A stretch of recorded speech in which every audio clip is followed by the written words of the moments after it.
بسم الله والحمد لله والصلاة والسلام على رسول الله. اللهم افتح لنا فتوح العارفين ووفقنا توفيق الصالحين. اللهم علمنا بالقرآن وذكر الحكيم. اللهم علمنا ما ينفعنا وانفعنا بما علمتنا وزدنا علما يقربنا منك برحمتك يا أرحم الراحمين.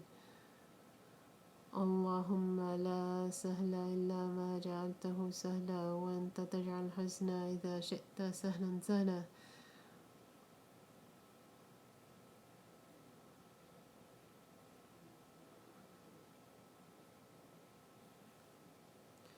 اللهم أعذنا من شرور أنفسنا من سيئات أعمالنا أصلح لنا شأننا كله لا إله إلا أنت أستغفرك وأتوب إليك وصلى الله وسلم وبارك على سيدنا محمد وآله وصحبه وسلم تسليما.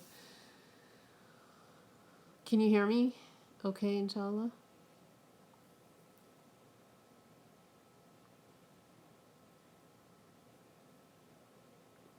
Let me know how the sound is. Bismillah, Bismillah, Bismillah.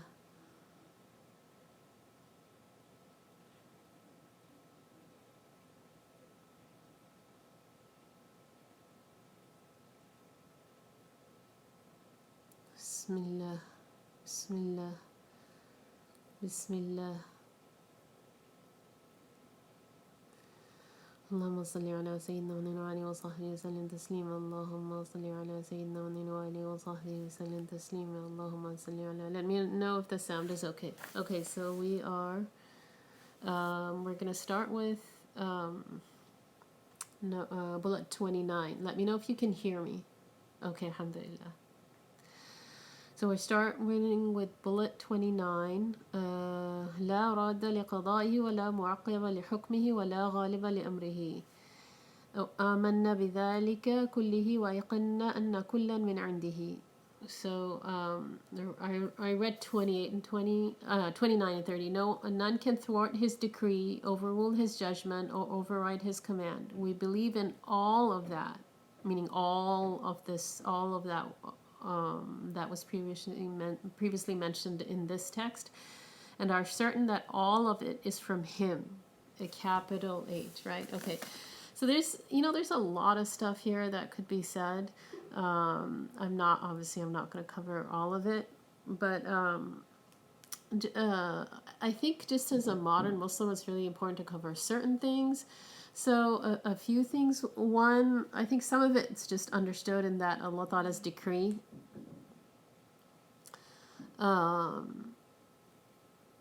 is that he says, what's intended, arada bihada qada at-takween, right? The queen is so when Allah Ta'ala creates, brings something into being, right? And only Allah Ta'ala can do that. I think that's clear. And once he, and if Allah Ta'ala wills for something, the slave can't do anything, right? Some of this I think is understood.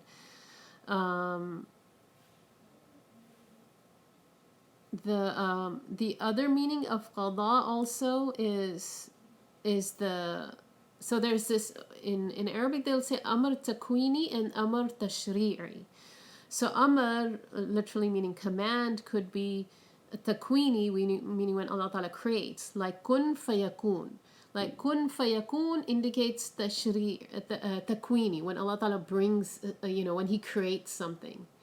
And then there is the amr, or the command, tashri'i, right? That's related to us, meaning Allah Ta'ala commanded us to do something, right? He commanded us we're commanded to believe. We're commanded to believe in Allah and all of his prophets, and the 6 basic things in creed. We're commanded to believe in that, right? So it could have, when they use the word amr, or he's using the word qada here for that, he said it could mean different things. And this is why one of the things I mentioned that it's really important, and this is what my shuyukh say, is that when you take tafsir, you want to study it with the with the scholars that have studied all these other sciences, and that's how traditionally it was done. For example, just this, part of this ayah, kun fayakun, which is mentioned in Surah An-Nahl, ayah 40. It's one of the, this is one of the, it's one of the places it's mentioned. I know it's mentioned in other places in the Quran too. So here, kun fayakun, a few things about it. One, kun fayakun has that meaning of when Allah Ta'ala, first of all, Allah doesn't have to say kun fayakun to create something, right? Because obviously we speak when we want to command. It can be done with our isharat, with indications, or it can be done with speech. So Allah Ta'ala, obviously, if somebody believed that, that's giving him similarity to his creation. So he doesn't say kun fayakun but one of the meanings of this part of this ayah is that Allah Ta'ala, it's the alacrity with which things are created, right? That it's because kun, it's just one syllable, it's one kun fayakun, and it is, right? And so and again, this is going back to that command that has to do with Allah Ta'ala creating something, right? So one, when he creates, he doesn't have to say kun fayakun. Now the other aspect of it, the amr, the other command, is related to us. It's tashri'i, meaning that it's related to the legally responsible individual. Tashri'i means sharia, right? So it doesn't, the command isn't related to that first aspect, right? The second one. So what's the second one? Right, the second one, which is related to us, is us following all the commands that the prophets brought, right? And obviously, all the Prophet ﷺ and his Sharia, it cancels out, it abrogates all the other the Sharias, all the other wahi, the revelations that the other prophets brought. The Prophet ﷺ Sharia cancels all of that out, right? So amr, command, which he's saying what qada here is indicating, he said it has two meanings. One is the amr of Allah Ta'ala creating something, right, bringing it into existence. And two is the command, meaning what we're commanded to do, that's the Sharia. Now, Allah Ta'ala could command to something, right? Meaning the second one, or the one that's related to us, which is in the Sharia, but and he could will it. وَيُرِيدُهُ, right? So he could command. He commanded. So anybody who was during the Prophet ﷺ's time, and anyone after, right? Everybody is supposed to follow the Sharia of the Prophet ﷺ. Now, in terms of whether they're legally responsible, if they didn't get the message and all that, inshallah, I'm not sure if we cover that in one of the last classes. I can, inshallah, if one of you can tell me if I covered it with you, then I won't cover it again, but otherwise I will cover it. So anyway, so now what happens when Allah commands to something, but he doesn't will it? So his irada, which is an attribute, a divine attribute of him, is associated with things that are possible, right? So it's takhsis, it's specifying things, right? So for example, Allah Ta'ala commanded everybody during the Prophet ﷺ's time, and later on, right? Everybody has to follow the Prophet ﷺ's Sharia. Now, Abu Jahl did not follow it, right? So Allah Ta'ala's irada, which is linked to possible things, is not associated with it because it didn't happen, right? So Allah Ta'ala could command to something, but he may not will it, but his irada is not associated with it, right? Is that clear? وَقَدْ يَأْمُرُ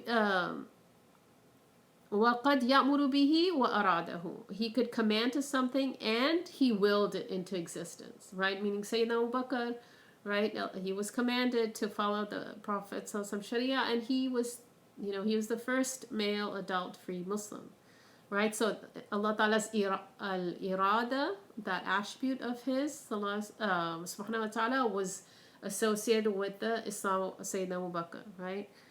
Um, does that make sense? So his will, he could bring something into existence, subhanahu wa ta'ala, and his irada is associated with it, but his pleasure may not be associated with it. So nothing happens in Allah Ta'ala's creation except him willing it, right? Because we talked about that. Some of the, there's Muslim sects who believe that Allah Ta'ala does not, he does not create our voluntary actions. So we have voluntary and involuntary actions. So our involuntary actions are, for example, the beating of the heart. Our voluntary actions are, for me, for example, moving my arm. Now there's Muslim sects that believe that Allah Ta'ala does not create our voluntary actions. Right? And they did that out of adab. It wasn't because they were, doing it to, out of lack of adab. But there's an ayah in the Quran that where Allah Ta'ala says He created you and He created your actions. Wallahu khalaqakum wa ma ta'malun. Allah created you, all of you, and what you all do. Wa ma ta'malun. Ma there. Ma is one of the words in the Arabic language which has the meaning of generality.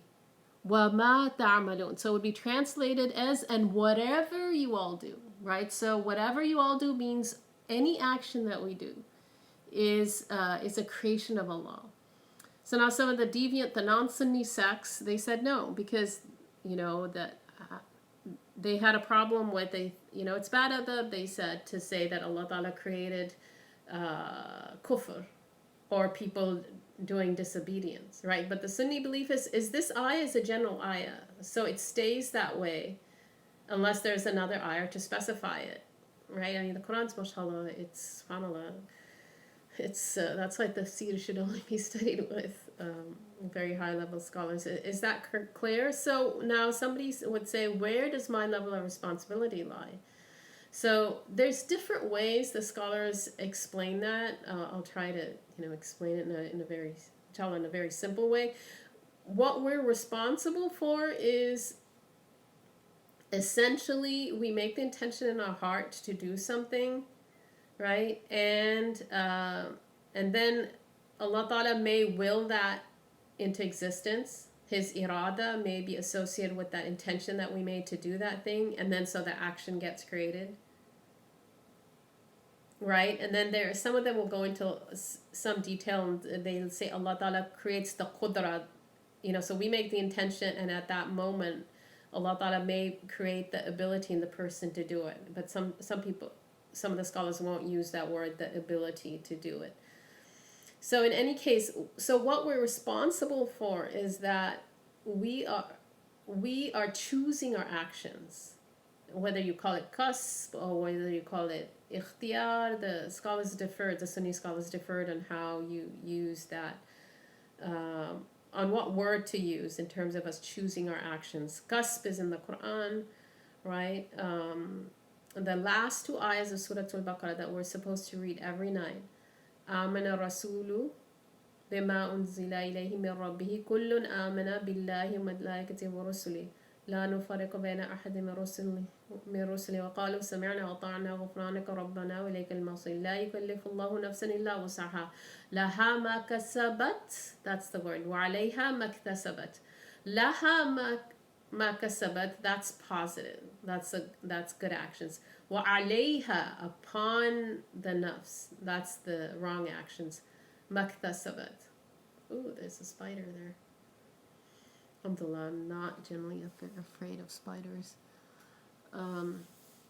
Right, so qasb, so some of the Sunni scholars use the word qasb, is the acquisition of the action, or the choosing of the action. That's what we're responsible for.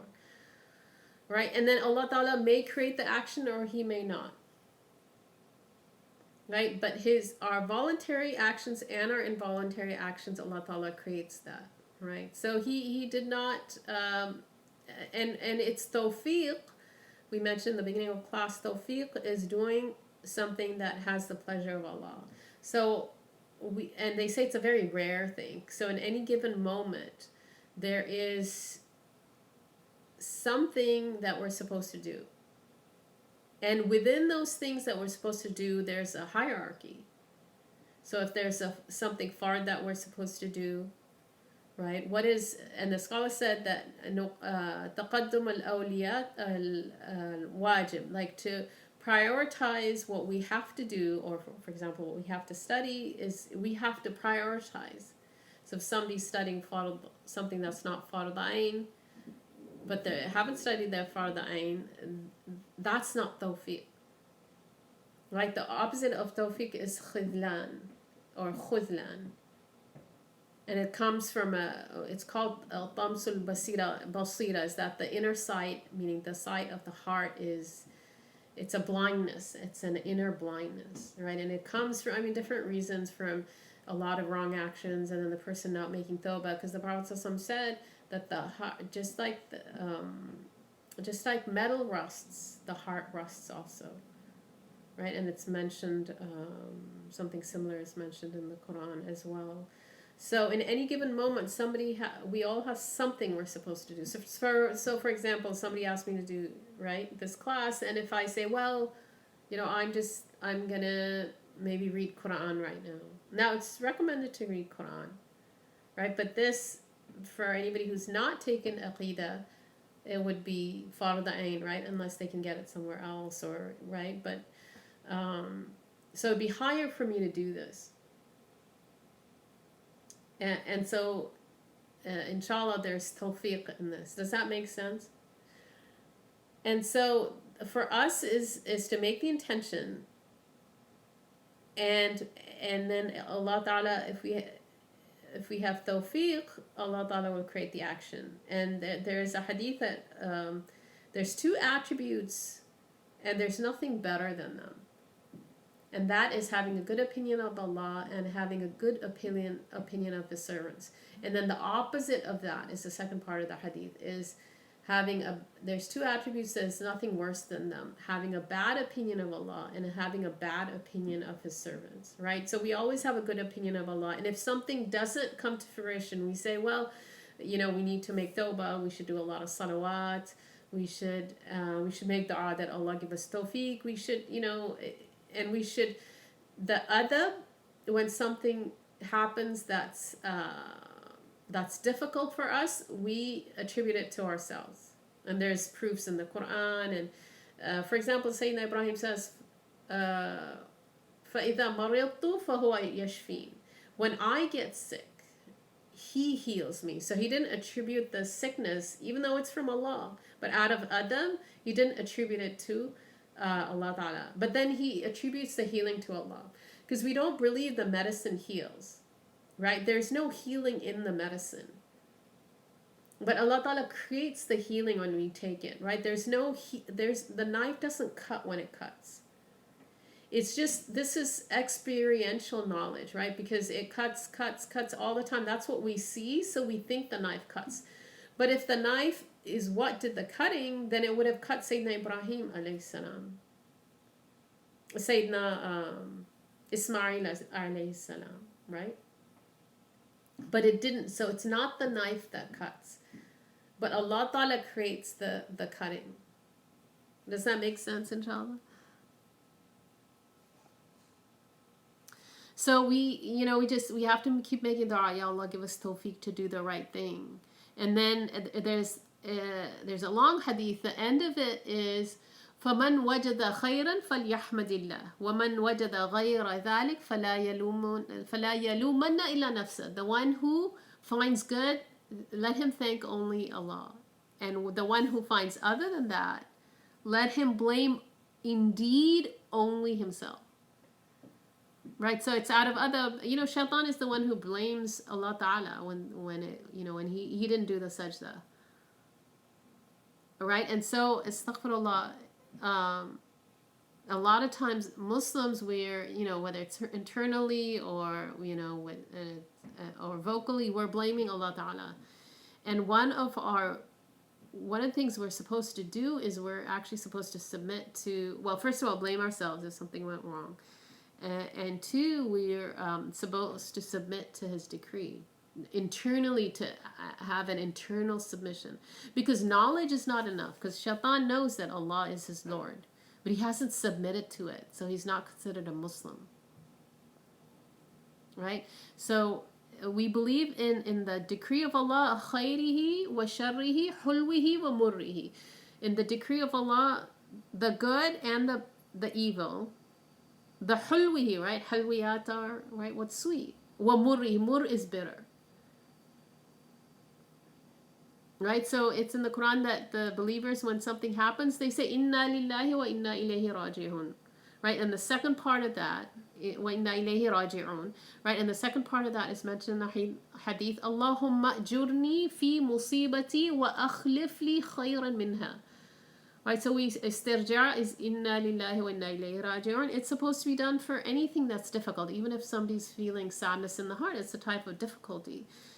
And one of the mothers of the believers, when her one of the Sahaba passed away, he was her husband, and he was a very high level. He was one of the, even within the Sahaba, there were ranks. It's the best community, as the Prophet said. But even within the Sahaba, there were ranks. He passed away, and so she remembered what the Prophet said, and so she said, "Inna lillahi wa inna ilayhi raji'un. Allahumma ajurni fi musibati wa akhlif li khayran minha." And give me better than that. Give me reward in my musibah, wa akhlif li khayran minha, because actually waiting for the tribulation to be removed is a type of worship. But one has to take it back to Allah and just say, Ya Allah, give me reward in my tribulation. So one gets rewarded for just waiting for the faraj, for the tribulation to be removed.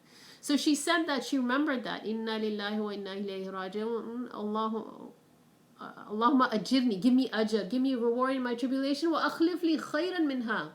Right? Khalf is the back. So replace it with somebody better than that. And I believe in one narration she said, she couldn't think of anybody better than her husband. And the Prophet ﷺ proposed to her later. So subhanAllah, but she submitted to it, right? That, she kept saying it. So sometimes we know it's the unseen. What's going to happen is from the unseen, and we're not allowed to even, surmise about it. We don't know. We believe in the unseen, right? That's the first page of Surah Baqarah after second page of the Mus'haf, right? Is we believe in the unseen, but we don't know the unseen, right? Is that clear, inshallah? No one can throw out his decree, overrule his judgment, or override his command, right? So the command, the amr, right? It can, again, the command has two meanings. Again, taqweeni, when Allah Ta'ala creates something, so He creates trees, He creates, and then there's the command that goes back to Him commanding us to do things, right?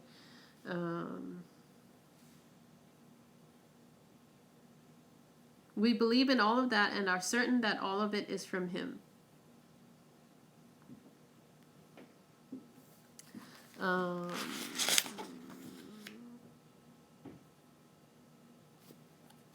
So ayqanna in the Arabic, we believe in all of that and are certain. That's yaqeen. Right? So he says we believe in everything, jami' ma taqaddamat. So everything that's been covered so far in this text, we believe in that. And so he says in the commentary, in one of the commentaries that I'm reading on the Tahāwiyah, that it's you're supposed to have certainty in faith, right? And so he's saying it's indicating that the scholars, you can't have blind following in faith, right? So for in fiqh classes, you just say you're not, in the fiqh class, sometimes people will ask me for proofs, but that's not a fiqh class where one asks for proofs. That's an usul fiqh class. But in fiqh class, you just give the rules and you just, you basically blind following, right? As long as you know where the person is studied and whom they've studied from. But in Aqeedah, blind following, the scholars differed on whether it was sound or not. And so they said that the stronger opinion is that if somebody just blindly follows someone and says, I believe in whatever they believe in, that it is okay as long as that person is firm in their faith. And if that person they're following is not, they wouldn't turn around if that person turned around. And people have to be really careful, right? So, faith is is like a tree. It needs to be watered. And so sometimes somebody might become Muslim because of somebody else.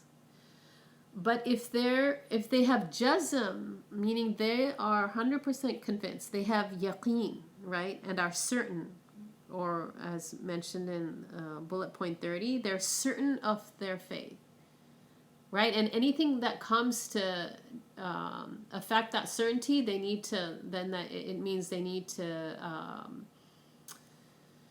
discuss that doubt that enters. Any doubt, and that's why when people going into college and they're studying philosophy, they actually need to be very strong in their aqeedah. And any doubt that comes to their heart, they need to, if they don't have proofs for how to get rid of their doubt, they have to actually ask a scholar. So they have to have jazm in their faith, right? And but if they are 100% sure that they wouldn't turn around if this person that they're following would turn around, meaning you became kafir, there's still, this blind following is still sinful because they have no proof of the existence of Allah, right? For example, so they say, how do you get out of that? The very, very basic way to get out of that, very, very basic way, is to say that, the world, the cosmos, is a proof of the existence of Allah, right? Because nothing exists on its own, right? Nothing comes into, we know everything has a creator, right? So this world, the cosmos has a creator, right? So that's like a very basic way to get out of blind following. And so Allah is that creator. So that's like one very basic rational proof. Does that make sense?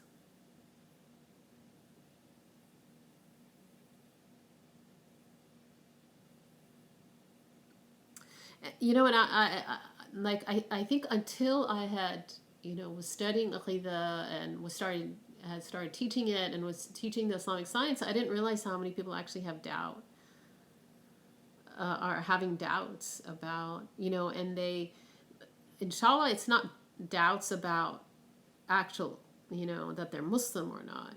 Hopefully they're just doubting some of the things that they don't understand. Inshallah, it's just that. And this is why it's a tree, and it needs to, faith needs to be watered. And there's two ways it needs to be watered. One is by dhikr, and the other way is by studying, right? So just, La ilaha illallah, reading the Quran, and eventually, working one's way up to reading more and more Quran. Right? Still, one of my teachers said, till the Quran actually floods the heart, and the heart is the king or the queen, right? And it controls all the seven limbs. There's that hadith that there's a morsel of flesh in a person's heart. If it's sound, then the whole body's sound, and if it's corrupt, then the whole body's corrupt. And there's 7 limbs that we're responsible for. Right? And I mentioned that Sidi Ahmad Zarruq said his understanding of the ayah in the Quran, when Allah Ta'ala mentions the 7 gates to the hellfire, Allah protect us from all of them. He said we have 7 limbs we're responsible for, and Allah Ta'ala mentioned 7 gates to the hellfire. So his interpretation of that ayah was that if a person does haram with a particular limb, it opens up a connecting door in the hellfire. La qadar Allah, God forbid, if that person dies and they haven't repented. Now Allah could forgive them. The Sunni's belief is that, when somebody dies, we don't know, even if they haven't repented. Allah, we say, wa fi mashiatina. So we don't make takfir of people because of their sins. That's not the Sunni belief. As far if their outward is sound, we bury them as Muslims, but Sidi Ahmad Zarruq's understanding was that they do sin with a limb, it opens a related door to the hellfire, and they could enter through that door if Allah didn't forgive them.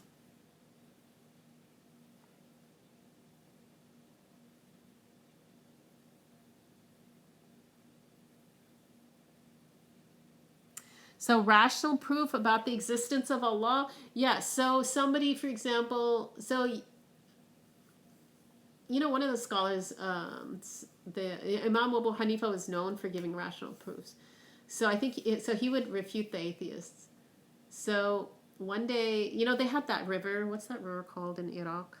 One of the rivers. So he was supposed to meet one of the rationalists across the river, and I think he was intentionally late, if I remember the story correctly. And he said, the boat, there was no boat, and then he told this atheist, he said, and then all of a sudden these planks appeared in the water, and then the planks were put together, and then a boat was made, and then I came on that boat. And so, of course, the atheist didn't believe that. And he said, this is what you're saying, that this world, this cosmos just came out of nowhere. It just, just random, right? It's all random. But there's nothing random about this world, about the cosmos. There's no chaos, right? So that's another proof, is that first of all, if there was no God and it was all random, there's nothing random. It's like perfect symmetry. The sun always rises in the east. It sets in the west. Like the birds know what to do. The trees, they fall in the fall. There's perfect symmetry and perfect order.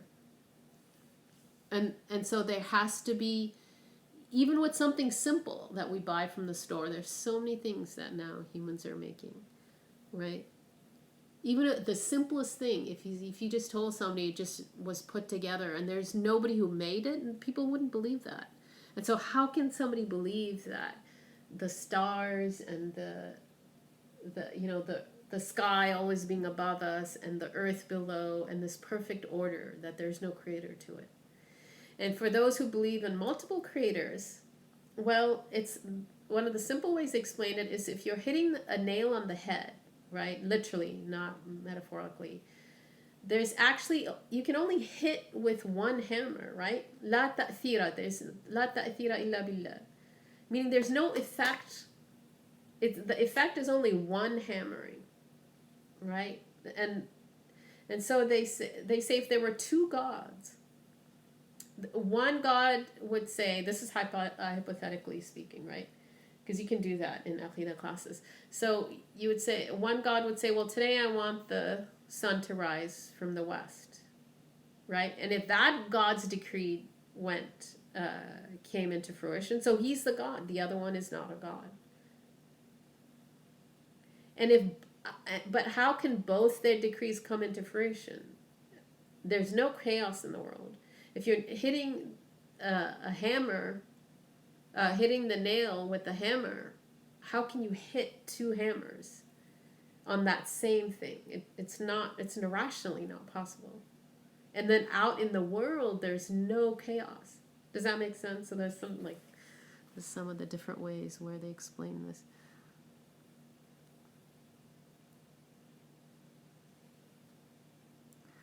There's a lot, inshallah. Maybe inshallah when we do, or maybe we do more advanced text. But mashallah, this is really, alhamdulillah, I really like looking into this and reflecting upon it, They say that, and not in any literal sense, but they say that basically somebody's close to Allah, in everything, quote unquote, that happens, he sees Allah or she sees Allah. Meaning seeing the divine decree of Allah. And then seeing creation is actually secondary for that person. Does that make sense? So the people that are close to Allah, so they'll see his divine, his will and his qudra, and the manifestation of his attributes, because we said that we can't comprehend his attributes, right? But we can see the manifestation of his attributes.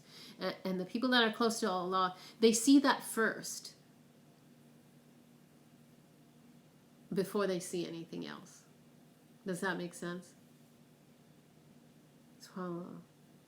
So if something happened, they'll say, Inna lillahi wa inna ilayhi raji'un. And we should do it on the tongue, even if it's not on the heart first, because it starts on the tongue, and then it'll go to the heart. That it's all from Allah.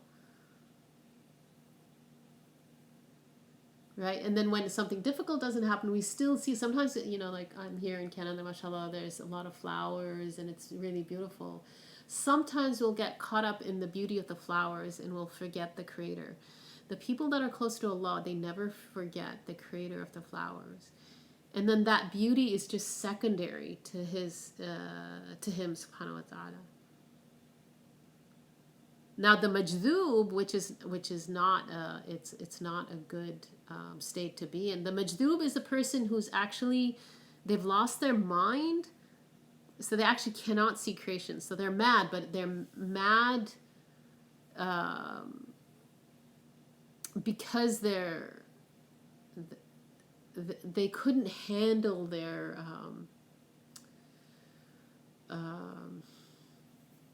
spiritual state. So that's actually not a good state to be in, where they can't see creation at all. Right? So that's the majdhub. Does that make sense? Not the majnoon, right? But the majdhub. Judhiba means to pull. So their spiritual ascension was so fast that they actually lost their mind in that. So the prophets are at even a higher level. What they will see Allah, quote unquote, in everything, but they actually see creation also. So they're obviously not majdhub, because you can't follow a majdhub. Okay, well, Anna, is that clear, inshallah?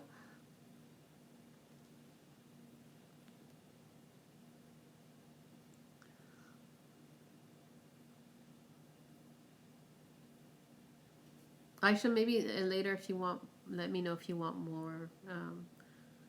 more detail. Okay, then he goes into talk about the Prophet sallallahu alaihi wasallam.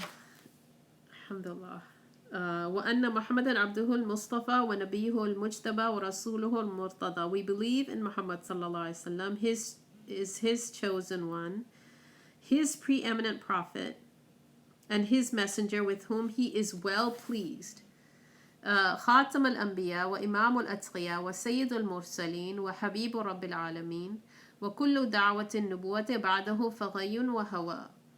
He is the finality of the prophets, the paragon of the pious, the master of the messengers, and the beloved of the Lord of all worlds.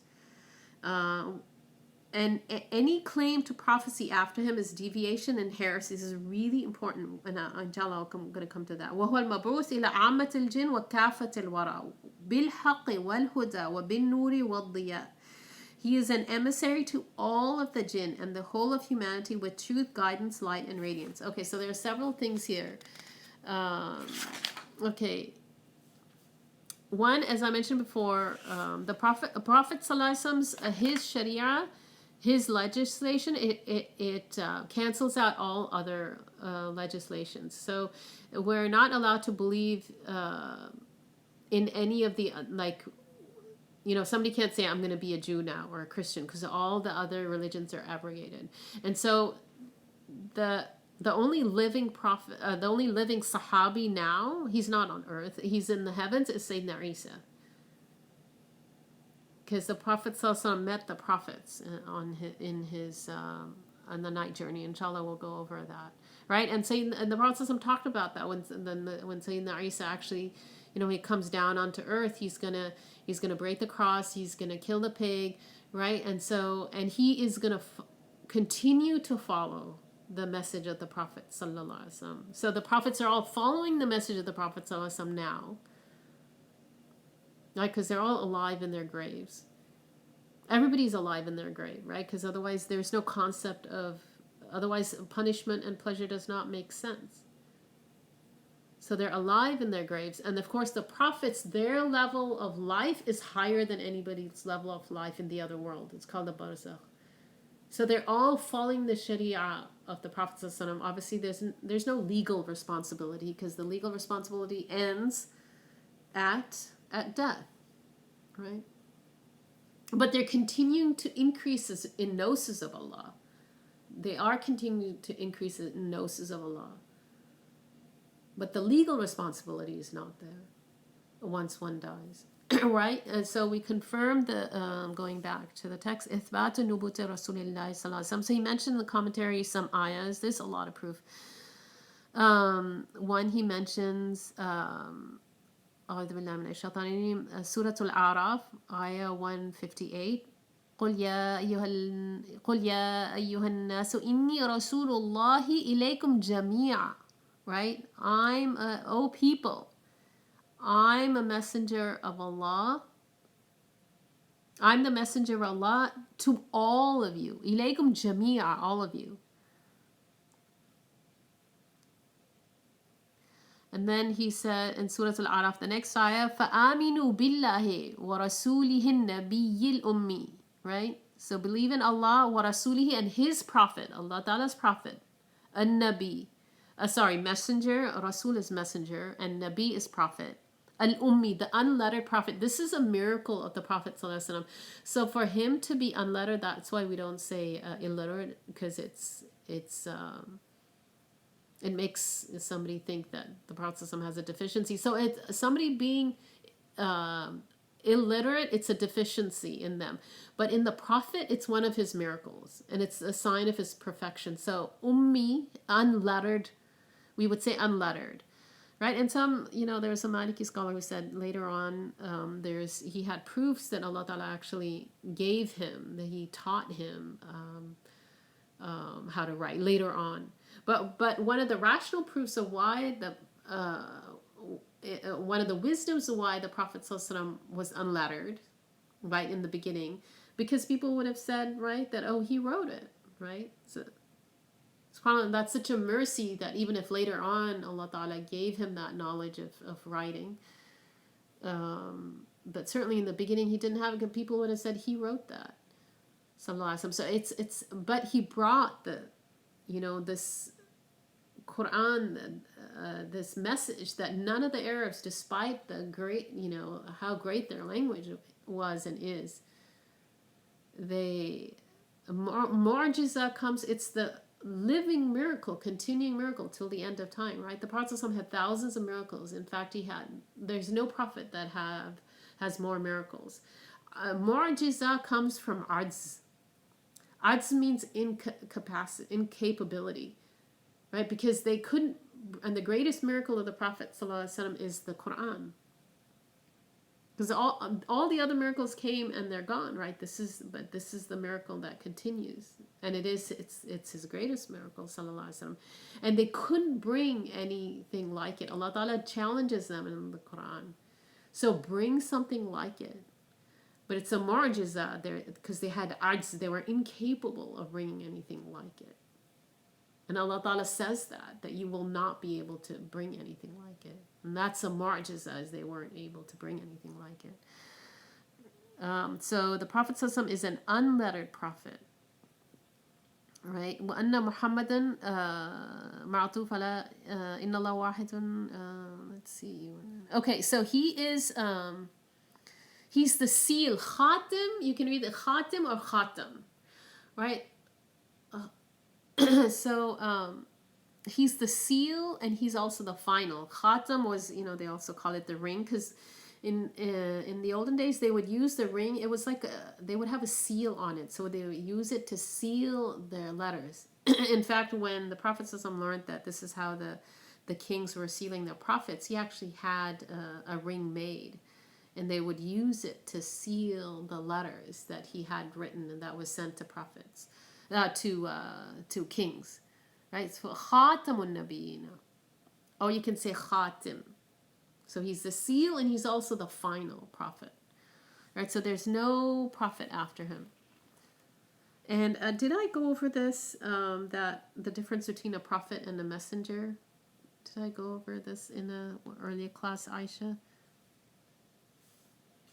Do you know? I'm not sure. Or Adeline, I'm not sure if you listened to our earlier classes. I can go over it, inshallah.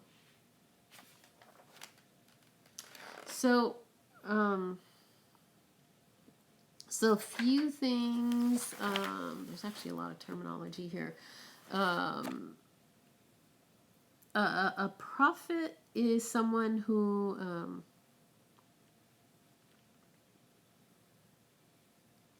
is male, right? Oh, we did go over it. Nabi and Rasul. Okay, so a Nabi is someone who was given given a message, a revelation from Allah, and a Rasul is someone who's told to take it out. He may be told to take all of it out to people or some of it out. And if he's not told to take any of it out, then he would be a Nabi or a prophet. So all messengers are prophets, right? But not all prophets are messengers. So there's approximately 313, 314 messengers. Difference of opinion on that. And I think there's also narration saying there's 315 messengers, right? And there's, as far as prophets, there's 124,000. Allahu Alam, I don't think it's a strong narration, but prophets or Anbiya, there's 124,000. Allahu Alam, but you don't have to know that number. But out of those, 313, 314, 315 were messengers. And Muhammad is the most famous name of the Prophet ﷺ. In the previous books, the Prophet ﷺ is known as Ahmad. And in the heavens, he's known as Ahmad. Right? And there's scholars differed on how many names the Prophet ﷺ has. The Arabs, if something was really important to them, they would give it a lot of names, subhanAllah. And they found, some people say there's actually between the Quran and the Hadith, because the Prophet ﷺ's names are revealed. So they have to come from either the Quran or the Hadith. Some scholars say there are 1,000. Or some of them are there's scholars who've written books on it and how many names the Prophet ﷺ has. And they say he was given this name by his grandfather Abdul Muttalib on the 7th day of birth by ilham. Ilham is revelation. Ilham is something that happens to a non-prophet, right? Min Allahi Ta'ala. So it's a divine message that was put in the heart of Sayyidina Abdul Muttalib to the Prophet sallallahu alaihi wasallam. And they asked him, why did you name your son? Because sometimes the grandfather, the grandfather can be called a father, and the grandson can be called a son. Why did you name your son Muhammad? And it's not in the name of your fathers or your forefathers. And he says, I was hopeful that he would be praised in the heavens and the earth. And so Allah Ta'ala realized his hope, subhanAllah. And some people say it was, his mother, Sayyidah Amina, who had the dream. So Allahu Alam.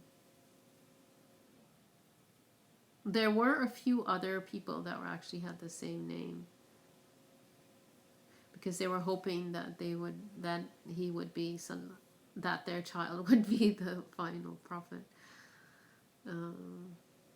Okay, and then the Prophet, and then he says Abduhu, and the Prophet said, don't praise me, لا تطروني كما أطرت النصارى عيسى ابن مريم ولكن قولوا عبده ورسوله كما قال صلى الله عليه وسلم. He said that, and this is a hadith in Bukhari and others, he said, don't لا تطروني كما أطرت النصارى. Don't praise me. This is exaggeration in praise. لا تطروني كما أطرت النصارى عيسى ابن مريم.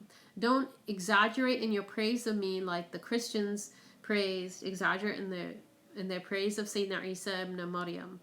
But say Abduhu wa Rasuluhu, his slave and his messenger, right?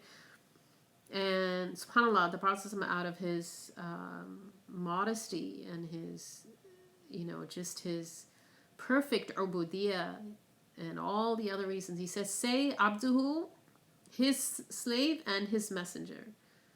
SubhanAllah. Right? So the scholars say, what did the Christians say about Sayyidina Isa ibn Maryam? They said he is They gave him divine attributes, right? So the scholars say anything other than giving the Prophet some divine attributes, which nobody in the history has been known to do that, and it's an answer to the Prophet's dua. Nobody in the history of Islam is known to do that. So anything other than below that, you can say about the Prophet sallallahu alaihi wasallam.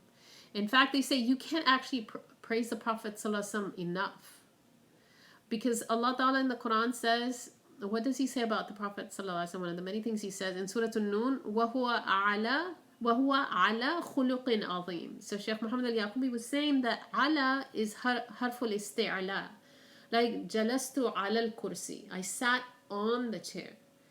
Like that's literally sitting, right? Ala, harful isti'ala, that when you're over on top of something. وَهُوَ عَلَى خُلُقٍ عَظِيمٍ. So khuluq azim is great character. But Allah Ta'ala describes him, sallallahu alaihi wasallam, as being on top of it.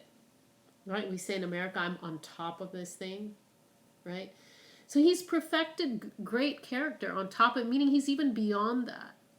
So Allah, what does that mean? Right? SubhanAllah. So we can't praise the Prophet sallallahu alaihi wasallam enough. And the Sahaba would praise the Prophet sallallahu alaihi wasallam. In fact, the first burda was given to Ka'b ibn Zuhayr. He was one of the poets, and he was praising the Prophet sallallahu alaihi wasallam, and he declares his Islam also. Mashallah, they were so eloquent, and he becomes Muslim, and the Prophet sallallahu alaihi wasallam takes off his outer cloak and gives it to Ka'b ibn Zuhayr. And so it's called the first burda. The burda of Busayri is actually the second burda, the outer cloak, and that's why it's called the first burda of Ka'b ibn Zuhayr, the Sahabi, because the Prophet took off his cloak and gave it. And we have to remember that if anything is done in front of a Prophet, and if it's haram, the Prophets have to say something.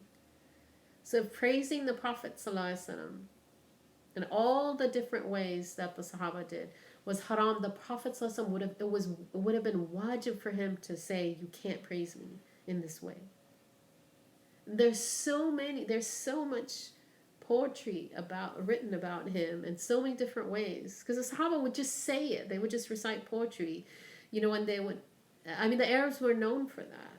SubhanAllah. Does that make sense? So لا تطروني كما أطرت النصارى عيسى بن مريم ولكن قولوا عبده ورسوله. Don't praise me meaning exaggeration in your praise, as the Christians praised Isa ibn Maryam, وَلَكِنْ قُولُوا عَبْدُهُ وَرَسُولُهُ, but say عَبْدُهُ وَرَسُولُهُ, his servant and his messenger. And then he says, and the Mustafa. Okay, so the name of the Prophet is Mustafa. It goes back to, there's hadith about it. Inna Allah astafa kinana. Right? It's a type of a choosing. And safi in Arabic also has the meaning of like purification. Like, so it's a choosing and it's a purification. Right? So choosing the purest of them. Inna Allah astafa kinana min waladi Ismail. Wastafa Qurayshan min kinana. Wastafa min Quraysh bani Hashim. Wastafani min bani Hashim. Or kama qala sallallahu alaihi wasallam. So the Prophet is reported to have said, and this hadith is in Sahih Muslim, it's in Tirmidhi, and I don't know who else narrates it, but Sahih Muslim, right? So the Prophet is reported to have said, indeed, Allah Ta'ala chose me, istafa, same root as Mustafa, right? It's one of the names of the Prophet. Allah chose Kinana, right? He's one of the ancestors of the Prophet. It's recommended to memorize the first 21 forefathers of the Prophet up to Adnan. That's the 21st. And then after that, the Prophet is reported to have said the linealogist lied. So within the 21 is Kinana. So he says, sallallahu alayhi wasallam, that Allah Ta'ala indeed chose, istafa. So there's that purity there and a choosing. He chose Kinana from the children of Ismail, right? And then from Kinana, so a later grandfather is Quraysh.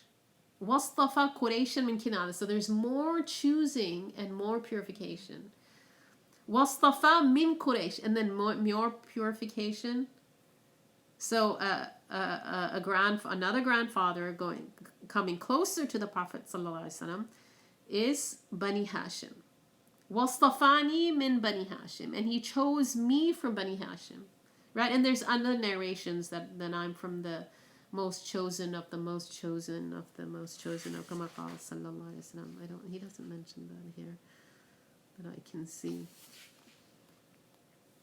Right? So, I mean, it's... I have seen some strict Sunni sects not participate in poetry, but donations. Yeah. Yeah, it's, one of my teachers who's very strict in his practice, and he's very Sunni. They actually memorized the Burda very, very early as children. And the Burda has been accepted by the scholars over the centuries. Like very high level. I don't know any Sunni scholar who's strong in their fiqh, like Sunni fiqh, who doesn't accept the Burda. I mean, they may not recite it in group recitation and things like that. There people have secondary. If somebody's a Sunni scholar and they may not agree with how it's recited in terms of it's secondary things that they may have issues with. So, like, there's mixing of men and women, or getting into the difference of opinion of whether the daf is allowed or not. You're getting into the fiqh of it, because now you're getting into not aqeedah, but the actual fiqh, which has to do with our actions. Right? But there's nothing in the Burda that is, I mean, Imam Busayri he knew his fiqh, subhanAllah. And the reason it's called the Burda is Imam Busayri, he was paralyzed. He used to praise, the leaders, and he became paralyzed. And during his, I don't know how many years of paralysis, he actually wrote the Burda in the hopes that him praising Allah Ta'ala's beloved, Allah Ta'ala would grant him shifa. And then one day, the Prophet in a dream, he comes and he puts his blessed cloak on Imam Busayri, I think on his actual legs. And then Imam Busayri actually gets up and he's able to walk. And he doesn't tell anyone about this dream. And because in Maharim al-Lisan we're taught that the mu'jizat, prophets have to tell people about their mu'jizat, their miracles. Because it's one of the ways that people will believe in prophets. So they have to talk about their miracles. But a karama is something that happens to a righteous person. It's a breaking of the norm. So it's something that doesn't typically happen. It's rationally possible, a miracle, but it doesn't typically happen. And it happens. And if it happens to a prophet, it's called a mu'jiza. And if it happens to a righteous person, somebody we know is righteous, and it happens to them, it's called a karama. So it's a karama. So that righteous person is not allowed to talk about it unless they're given permission from Allah. So Imam Busayri, they say, was actually walking, and a person came to him and he said, what is that dream that you had? And Allah Ta'ala had given him knowledge of that dream. And so obviously, he had clear signs that he was supposed to talk about it. And that's where the Burda comes from.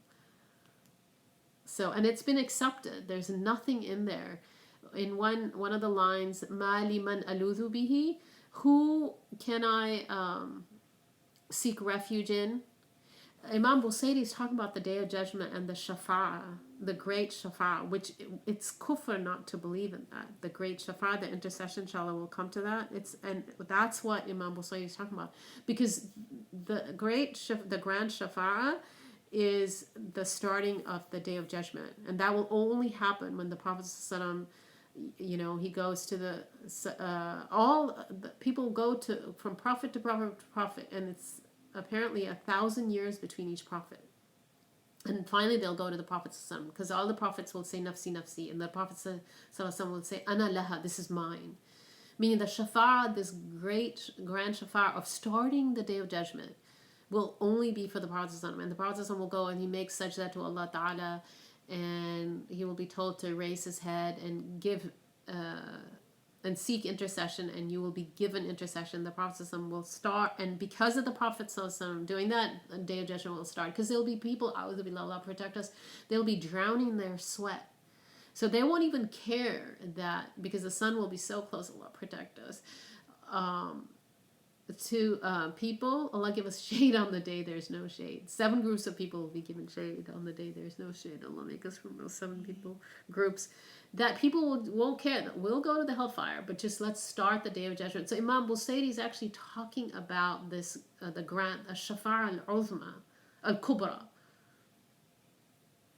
Right? And when we make dua after the adhan, that's what we're asking for. That's the shafa'a, to actually start the day of judgment. And that's for no one except for the Prophet ﷺ. And the hadith of that are mutawatir. I think, did we talk about mutawatir texts? And that it's kufr to disbelieve in them. The mutawatir that are where there's no doubt that that's a text. So all the Quran is mutawatir, meaning there's no doubt that it's Quran. And then some of the hadith are mutawatir, meaning they're sound, and more than that, meaning there's 100% certainty that it's hadith. So you could have a sahih, a sound hadith, but the scholars were so vigilant about if they had even 5% doubt that it's a hadith, they wouldn't call it mutawatir. They would call it, well, it's sahih, but we can't take it to that level of certainty, 100%. We talked about yaqeen. They would say, well, it's just slightly below. So we're 95% sure that it's a hadith, which means it's wajib to believe in it. It's a sound hadith. It's fine to believe in it, but disbelieve in it doesn't take a person out of the deen. So everything that the Prophet ﷺ said is wahi. It's all revelation. The only difference you'll get is the scholars having certainty, sallallahu alaihi wasallam, that he said it, sallallahu alaihi wasallam. That's the difference. But as far as revelation, it's all revelation. It's just different types of revelation. There's revelation of the Quran and there's the revelation of the Hadith. But within the Hadith, you're going to get degrees. Is it 100%? Are we 100% sure it's Hadith and then it's revelation, or 95% sure? Whereas for Quran, we're 100% sure it's all Quran. And of course, Quran is also, it's you recite it in the prayer, and each letter is worth 10 rewards, and so there's the khasa'is, there's things that are specific to the Quran, but it's all revelation, whether it's Quran or Hadith, once the Hadith is affirmed. So if it's 90% chance that it's Hadith, it's wajib to believe in, so it's haram to disbelieve in Sahih Hadith, but it doesn't take a person out of the deen. So that's also mercy from Allah. Does that make sense? Inshallah.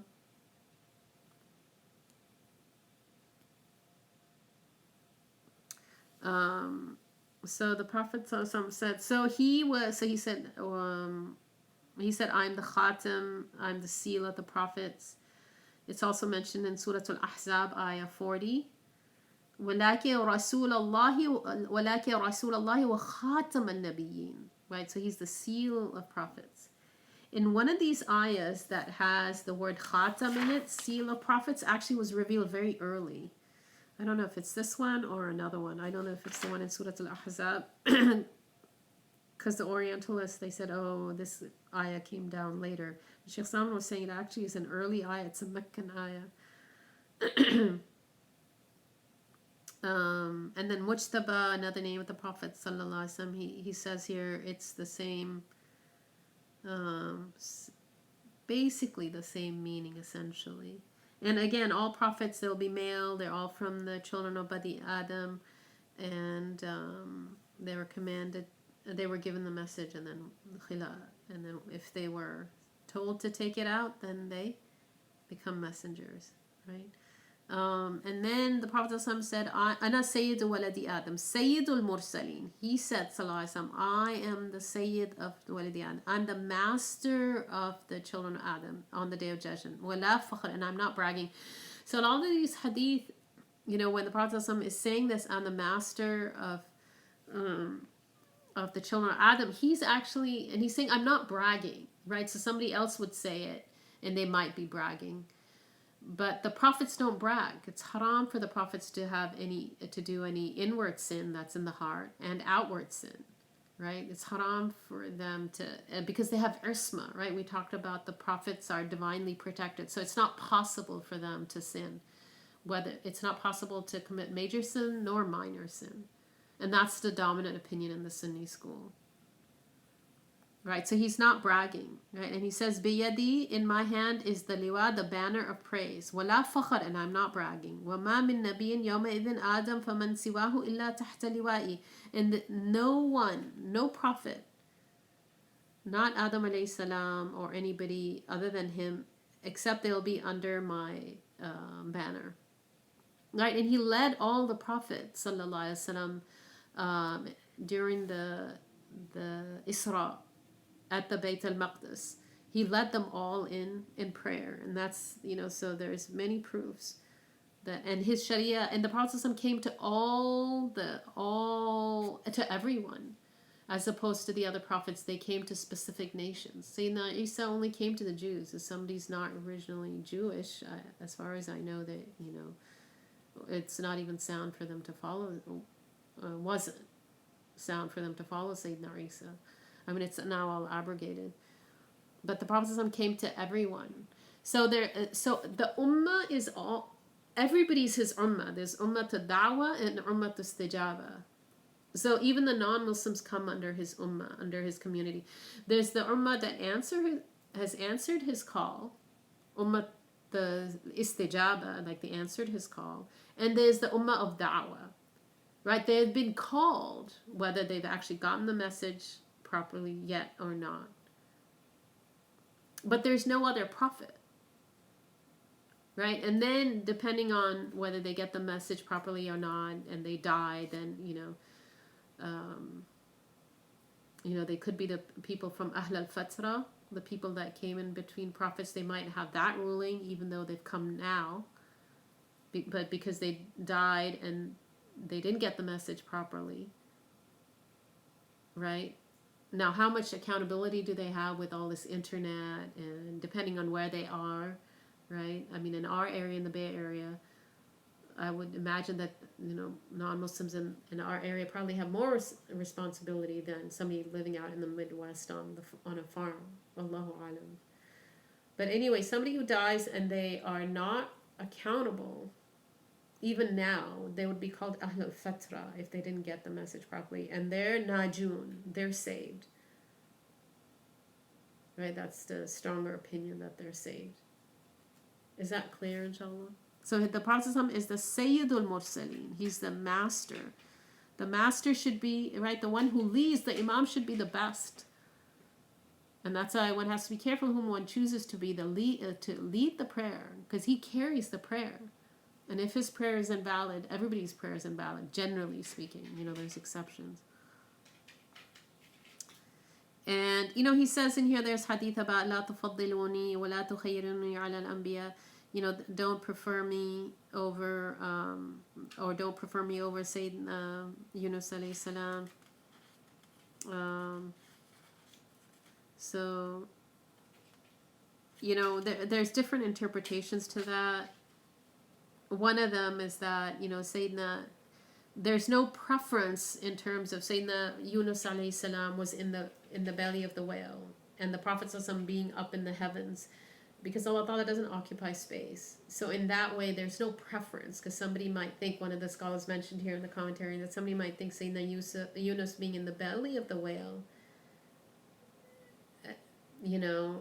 and the Prophet versus the Prophet going up into the heavens, there's a difference. But Allah Ta'ala is not in space or time, because He's the creator of space and time. And so that way there's no difference. Right? And also the Prophet was increasing in knowledge. And so he would, about his own, status, he would be increasing in that and what knowledge he has of his status. But there are many hadith about him being the Sayyid. Also, in the Quran, Allah Ta'ala says in Surah Al-Hujurat that the one who's closest to Allah is the one who has the most taqwa, right?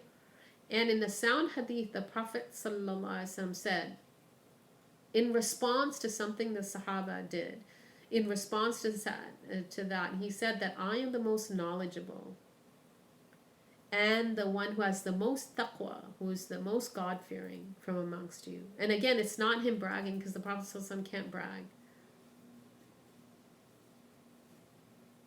And so the most knowledgeable, he's with Allah, having the most gnosis of Allah, and having the most taqwa. And Allah Ta'ala says in the Quran that the one who's most preferred, the best amongst you, is the one who has the most taqwa. So there's a lot of proofs that he's the best of creation. Right? And that's consensus, that he's the best of creation. That's consensus. Sunni, non-Sunni. He's the best of creation. Anything that Allah Ta'ala has created, he's the best of creation. And prophets are greater than angels. The angels don't have any legal responsibility. They worship Allah jibillatan, like they do it. It's their innate nature. It's not like they're making a choice. But the prophets are actually better than the angels, right? Because we choose, quote unquote, as we talked about. Okay. So any, believing in anything else is just somebody following their caprice. And there's hadith about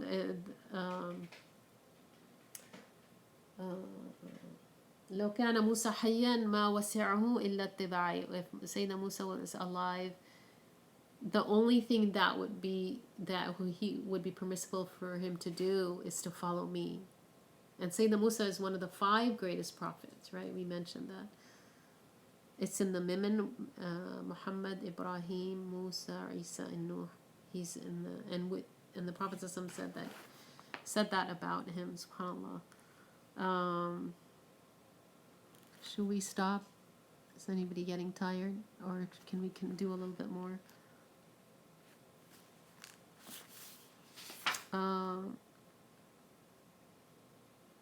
And so he came to jinn and human, right? He came. So the jinn, their sense of legal responsibility is from birth. So alhamdulillah, for us it's at puberty, right? Everything's a mercy, alhamdulillah. Although puberty is coming a lot earlier for this youth, unfortunately, subhanAllah. But for jinn, it's from birth. They're legally responsible to pray. And most of this, from what I was taught, Allahu Alam, most of the jinn during the Prophet's time, they actually became Muslim. And most of the jinn, apparently now, they're not, right? It's also another reason one needs to do a lot of dhikr, because there's more shayateen. And in the West, we don't have the adhan, and with the adhan, the shayateen run away. So it's also, people get a lot of whisperings, and we need to do a lot of, Suratun Nas, and to remove the whisperings. And one of the other ways to remove all the whispering, Sheikh Salman was saying to actually, when one does a wrong action, it causes waswasa. Like there's hadith about that. والإثم ما حاك في نفسك وكرهت أن يطلع عليه الناس. ما حاك في نفسك. يحكي means to speak. حاك في نفسك is like you get that internal speech, right? That وكرهت أن يطلع عليه الناس, and you don't want people to see that. That's a wrong action. So one of the ways to get the self-confidence that everybody's talking about is for us to just, and Allah give us tawfiq in this, is just to stop doing the wrong action. That causes a lot of this, lack of self-confidence, because one's always having that inner doubt. And that's explained in a hadith. It's so beautiful, that waswasa. ما حاك في نفسك وكرهت أن يطلع عليه الناس. That's inner, dialogue. It's mentioned in this hadith, and we don't want people to see that, to have access to those thoughts. So to get rid of some of that is just to say, okay, I'm not going to do it. And one of the best ways to, of course, dua, and Allah give us tawfiq, but also to have good company, because the Prophet mentioned that a person is on the deen of his close friend, Khalil. Khalil is close friend. Sayyidina Ibrahim is Khalilullah, close friend. And the Prophet is also Khalilullah, by the way. He is an emissary to all of the jinn and the whole of humanity with truth and guidance, light and radiant. So we have to be really careful, because, there are hadith, and Sheikh Sam has mentioned that. I don't have them in front of me because unfortunately, haven't memorized them. The Quran, there's hadith where the Quran encompasses all the other scriptures and it has more in it. But all the other scriptures are obviously they're abrogated. So, for example, the first, I think it's the 8 surahs in the Quran, they have everything that the Torah has, according to the Hadith. And then the Hadith also mentions that and it mentions some other surahs, and it says in these surahs, everything that is in the Injil, in the Gospel, that's in these surahs. And obviously, it's going to have more. And the Hadith go on. Inshallah, when I get to go back to California, I can actually mention those Hadith. I actually wrote them in my Mus'haf. So from time to time, I'll read them. And then there's certain surahs in the Quran that are specific to the Quran only, that no other prophet was given in meaning. Right? And that a part of those surahs are the mufassal, like so starting from the Hujarat or Surah Qaf. When do the mufassal surah start? There's different opinion about that. That's one of the specific. That's like one of the specialties of the Prophet that he has. Even when the Quran, there's surahs that were only given to him. Does that make sense? And obviously, it's his Sharia is not abrogated. It's the only Sharia that's not abrogated. So we have to be really careful when you speak to people of other faiths. We can talk about the things we have in common with them because that helps maybe. But we shouldn't in any way lead them to believe that that the other adyan, the other religions are not abrogated, because that's kufr. So you have to be really, really careful about that. There won't be any tawfiq in that. So yes, things we have in common, and there's a lot. I mean, it's mentioned. There's textual evidence of that. The fasting was, Allah Ta'ala mentions in that it's made obligatory for you as the people before you, right? So it's good to mention the things in common, but we need to make it clear at some point. And if we're not going to make it clear, we should certainly not allude in any way that Islam doesn't abrogate the other Abrahamic faiths. And that's why some of my teachers are like, people saying, constantly using this phrase, this word or phrase, Abrahamic faiths, it's indicating that they're all valid. And so he's actually really upset about that. So, we just be really careful about that. Okay, then, وَإِنَّ الْقُرْآنَ كَلَامُ اللَّهِ مِنْهُ بَدَى بلا كيفية قولا وأنزله على نبيه وحيا وصدقه المؤمنون على ذلك حقا ويقنوا أنه كلام الله تعالى وبالحقيقة ليس بمخلوق ككلام البرية فمن سمعه فزعم أنه كلام البشر فقد كفر وقد ذمه الله وعابه وأوعده عذابه حيث قال تعالى أعوذ بالله من الشيطان سأصليه سقر الآية فلما أوعده الله بالسقر لمن قال إن هذا إلا قول البشر علمنا وأيقنا أنه قول خالق البشر ولا يشبه قول البشر. Okay, so he says, and maybe we'll stop at this, at 37, the Quran is the word of God that emanated from him, capital H, without modality in its expression. He sent it down to his, capital, messenger as a revelation, sallallahu alaihi wasallam. The believers accept it as such literally. They are certain it is, in reality, the word of God, the sublime exalted. Unlike human speech, it is eternal and uncreated. Whoever hears it and alleges it is human speech has disbelieved, for God has rebuked, censured, and promised such a one an agonizing punishment, stating, I will roast him in the hellfire. Allah protect us. Surah 74, Ayah 26. Saqar is one of the levels of the hellfire. Because God has threatened those who allege this is merely human speech, and people said that during the Prophet's time, and I'm sure they're saying it now. Quran, Surah 74, Ayah 25.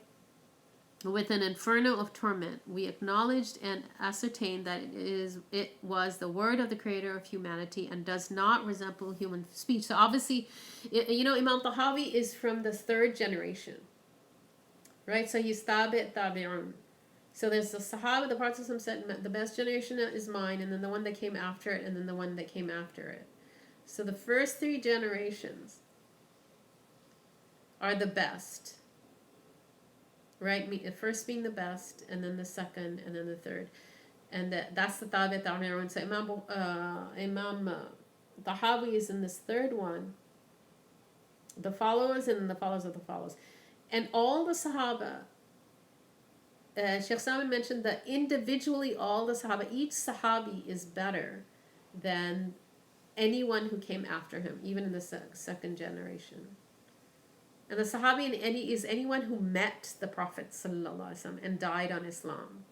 Anyone who met the Prophet ﷺ. They could have been blind, so not necessarily that they saw him, but they met him, laqiyahu, and they died on Islam. A'udhu billah. They were people who, when the Isra al-Mi'raj happened, they actually left Islam. A'udhu billah. And there were only 100 Muslims at the time.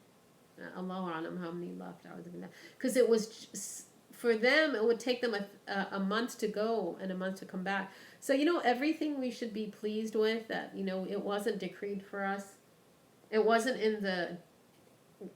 it's not associated with the irada of Allah, with His will, because the irada is a mukhassas. It specifies what time we're born in, what time we'll die, what city, what country we're going to be born in, all of that. So it wasn't in His irada that we would be born in His time, and it's all a mercy, because maybe we would have done kufr, because it would have been so difficult to believe, So their tests were so much greater. I mean, the Prophet ﷺ had thousands of miracles, but imagine being tested like that. And now it's easy for us because we have, there's the plane and everything, but in those days, right? So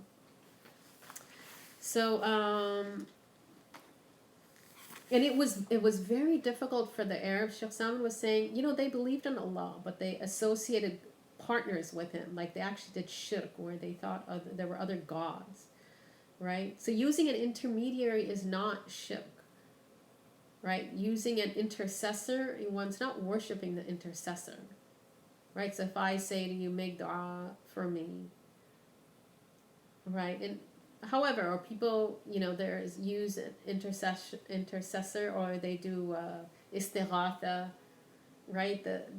There's people who use their actions as a means to get their dua answered, right? The people of the cave, they use their actions, right? Those are sound hadith. And the Prophet ﷺ is the best of creation. And our actions are created. So somebody uses the Prophet ﷺ as an intermediary. It's not shirk, because he's the best of creation, but he's a creation of Allah. And we even use time as an intermediary. So we'll say, there's hadith about getting up in the last 1/3 of the night. It's one of the hadith, you can't take the outward of it, right? But Allah, there's different ways to interpret it. But it's one of the times that dua is answered. So we're using it. We're using that time as an intercessor. And so I don't know why people have a problem with using the Prophet as an intercessor when time is a creation of Allah, our actions are a creation of Allah. In Arafah people make dua, that's a time, that's using that as a time as an intercessor. And all those things are less than the Prophet, but they won't use. This is also a modern issue. Traditionally, the scholars generally didn't have a problem with that. Okay. And then, this is again, he is refuting what people said.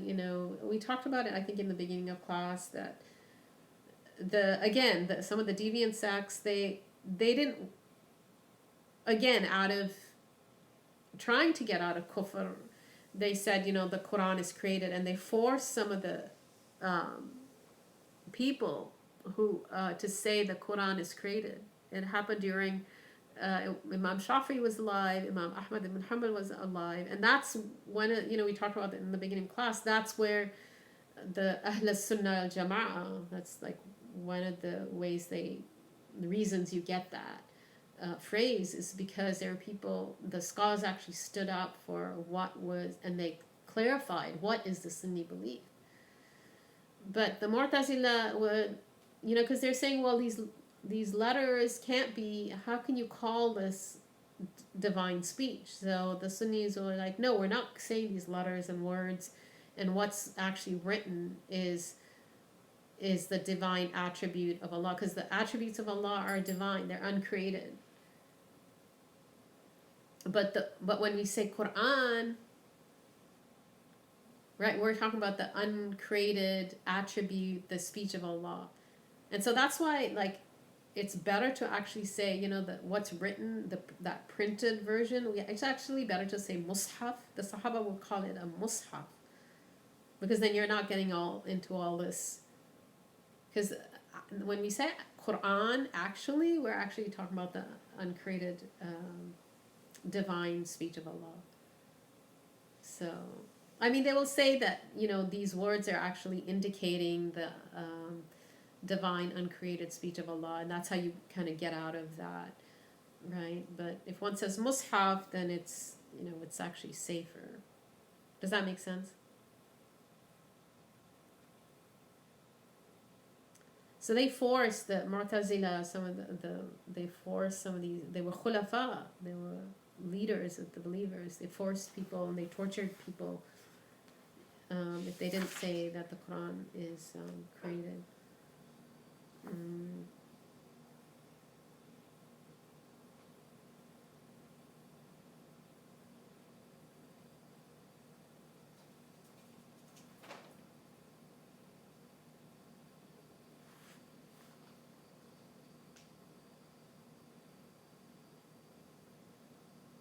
And they said, the Mu'tazila said, oh, the Quran is called the speech of Allah metaphorically because he actually created it. So that's the Mu'tazila belief. But okay. And then should we stop here? That's a lot of information here.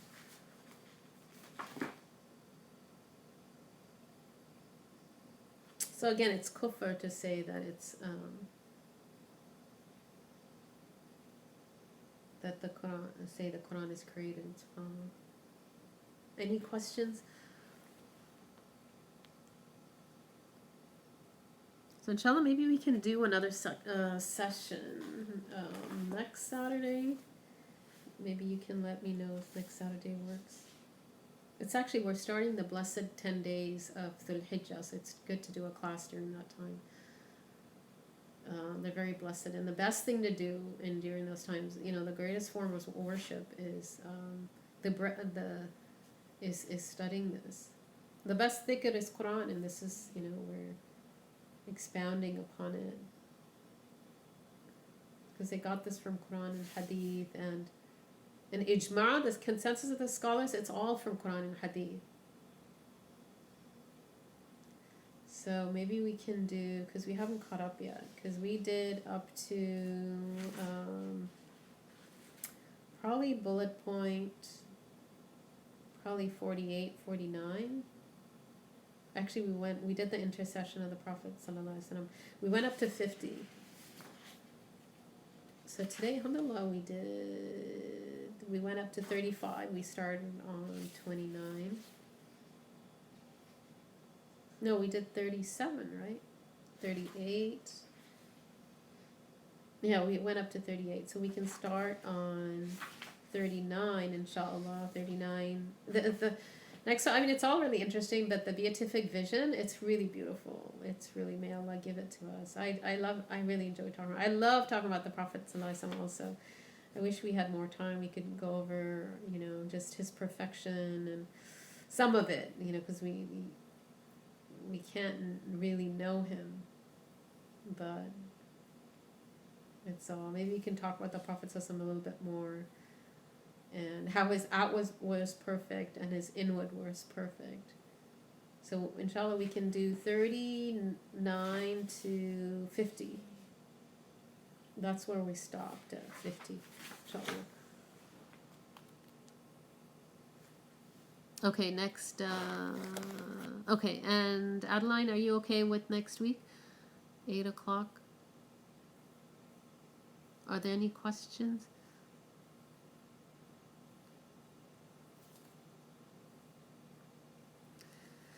So make dua. Jazallahu anna Sayyidina Muhammadin sallallahu alayhi wa sallam wa ahlihi. Jazallahu anna Sayyidina sallallahu alayhi wa sallam wa ahlihi. Jazallahu anna Sayyidina sallallahu alayhi wa sallam wa ahlihi. Subhana rabbika rabbil ma yasifun. Rabbi. SubhanAllah. I get tired and forget ayahs in the Quran. What's the ayahs? Subhanak, I'll just do the hadith. Subhanak Allahumma wa bihamdika ashhadu an la ilaha illa anta astaghfiruka wa atubu ilayk.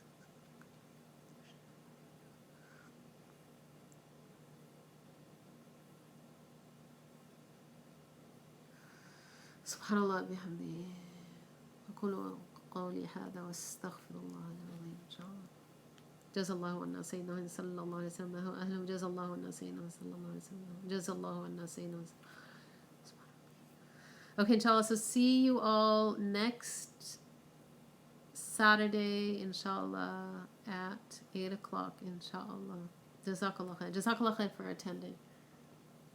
And then after that, then we'll resume, inshallah, in Fremont, inshallah. Inshallah. Jazakallah khair. Jazakallah khair for asking me to do the makeup class. It's really good for me, alhamdulillah. And Jazakallah khair to you, Aisha, and to you, Adeline. Adeline, you're still in Morocco? MashaAllah. It's late there, huh? I guess not that late. Okay, so inshallah, see you online. Inshallah. Assalamu alaikum wa rahmatullah.